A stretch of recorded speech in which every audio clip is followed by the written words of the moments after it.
Just thank our students and our fans for coming out and I got chills coming out for that game and seeing what the crowd looked like and the energy and it's thought we didn't take care of the ball early in the game and thought we had that under control as the game went on, but unfortunately their points off turnovers was something hard for us to overcome. Felt like the difference of the game. They're a really good team. Credit to UCLA and what Mick Cronin has done there, and those guys aren't fazed by anything. Just the runs we made, it looked like we were in pretty good shape, and they generally had an answer, and we didn't get enough stops. We allowed them to shoot 50% from the field in the game, and we did a pretty good job. I think they were 37 at halftime, and just the second half we couldn't get stops. Their key players just really made a lot of plays out there. And you scored just 2 points in almost 6 minutes in the game. What did you think about preventing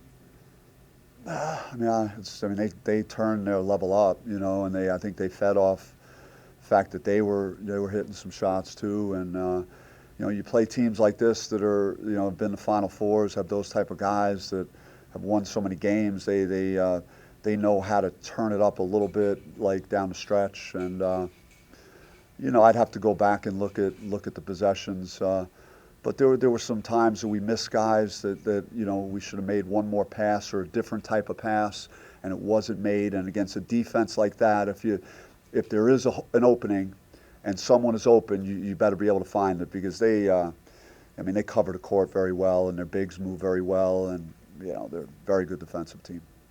To piggyback off that, Coach, obviously the defense in the first half, both teams scoring low. Did you feel each other's defense kind of raising each other's level in the first half? Yeah, I envisioned the possibility that it could be like 11-8 at the under 8. Is that what it was? Maybe, but so I assumed that could have been a distinct possibility. As good as I've watched them on film play defense and defend, and all their numbers support that, and I liked what we potentially could do at that end of the floor as well, and we did it for 20 minutes. We did not do it the entire game, and everyone will point to the end of the game, and we couldn't stop them from scoring, and we couldn't score, and first of all, that's not a 12-point loss, so whatever that number is doesn't mean anything to me. That game was not a 12-point game. But that aside, the way we started the half, it can't happen. Like you just, you got a momentum play at the end of the half, you go up 5, and then, 1 minute in, they go on an 8-0 run, and they got good players, so it's not always easy. But we just, we got to figure out how to, play better early in that second half. Off the bench, Austin Nunez gave you some great points. Austin Nunez off the bench gave you some great minutes today. What can you say about this? He was.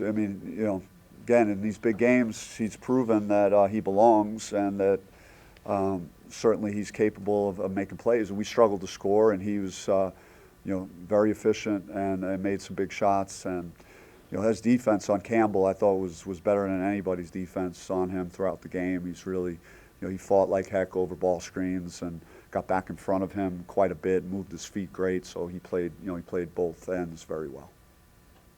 Coach, it feels like in some of the games, you guys, the ball movement's really good in most of the game, and then kind of the hero ball starts in as like the last 5 minutes. Yeah, I'm not going to start talking about that.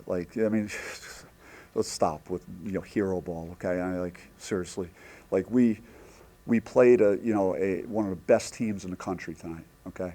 And they stepped their defense up, and again, I talked about maybe 2 minutes ago, if you weren't listening, that if you drive and draw defense and there's an open player and you don't find that guy, and a team like UCLA is gonna make you pay for that, because they're really good on defense and they win a lot of games. You're right there with it wasn't a 12-point loss. How do you take that next step? We've been taking it. There's a reason why this building was filled and there was so much buzz about the game. We won a lot of games. There's still a lot of work to be done. can't afford to lose at home. I don't care who you play, and we've lost 2 of them to, you know, 2 top 5 teams. But you know, we got to go back to the drawing board. We have a quick turnaround. We have to prepare for a team that is on the rise and has played better lately in USC, and they're going to be desperate after you know, the result probably in Tucson. So. And you just don't know as a coach the damage that gets done, because these guys today, you know, they went to the well. Like, they played their ass off today. So, like, you know, you go do that, and now it's about, like, damage control and building them back up and getting them ready to come out again on Saturday night and do the same thing. Even in the loss against a really good three-point defense, you had DJ Horn hitting threes, you guys hit some tough threes. Is that more in line with kind of what you thought would be the case from earlier? Yeah, that was. I thought those guys were fine. It was. You know, they put Clark on DJ, and he kind of turned things up defensively. Second, he's one of the best wing defenders in our league, and so yeah, we would love for those guys to get going, and they both did together, which was nice. The other one was, you know, you got to credit again the kid Bona, like his work in the post defense to make catches difficult for Warren was an issue for us. We couldn't play through him, you know, nearly as much. So that was a problem as well. How do you go about building them back up in a short time? Is it watching video of this, pointing out, you know, areas where they're close, or if we make that play? Or Yeah, I mean, we talked about just, you know, and UCLA is good at it. I mean, again, they're second in the country in creating turnovers and turnover margin, but you know, we've shown that we could take care of the ball at a better clip. And I think some of the turnovers early could be attributed to just excited to play, kind of anxious, and maybe playing too quick and all those things. But we still reverted back to it, you know, later. So 24-9, we talked about that. You know, scouting. You know, I mean, Jermaine Kimbrough does as good a job as anybody and that I've coached with in preparing our team to play. Like, you know, Singleton, you know, leaving him a couple of times where you're helping him. That was not our plan. So we got to do a better job understanding personnel and, you know, not leaving a guy like that could knock down 3-point shots. Him getting 21 in this game really hurt us. As far as the atmosphere, is this one of the better atmospheres in your 8 years?